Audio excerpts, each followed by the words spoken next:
วรรค์บันดาลให้เฮาพบกันของคู่ตั้งนานแสนนานผ่านมา30 กว่าปีเป็นเพราะบุพเพจึงจากปากเซมาถึงที่นี้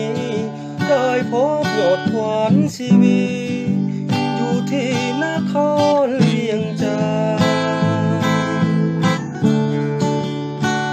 สร้างเรือนหอผูกพันไว้ความจริงใจผ่านมรสุมมากมาย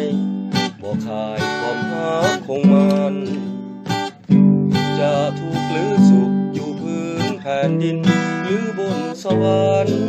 สองเฮาให้คำสาบานจะอยู่ร่วมกันสวบฟ้ามาลาแค่หาเงินสารก่อนนั้น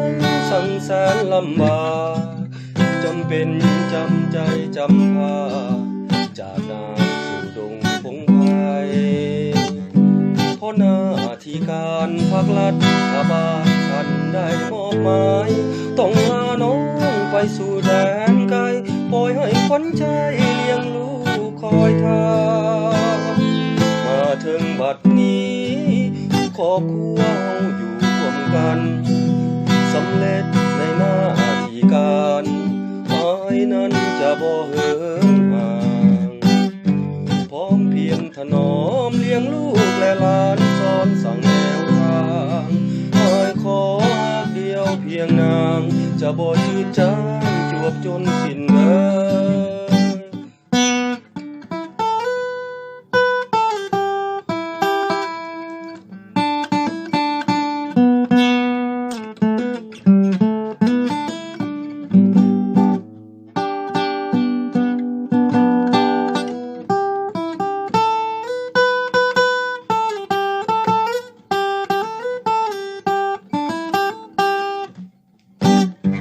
แค่หาเอื้อนสาร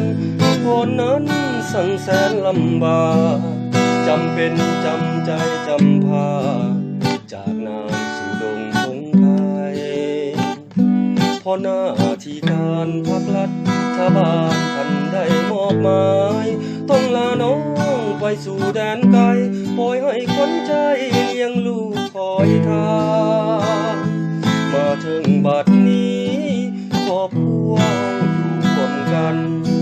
สำเร็จในหน้าที่การอ้ายนั้นจะบ่เหินห่าง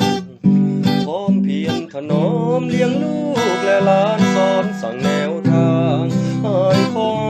รักเดียวเพียงนางจะบ่จืดจางจวบจน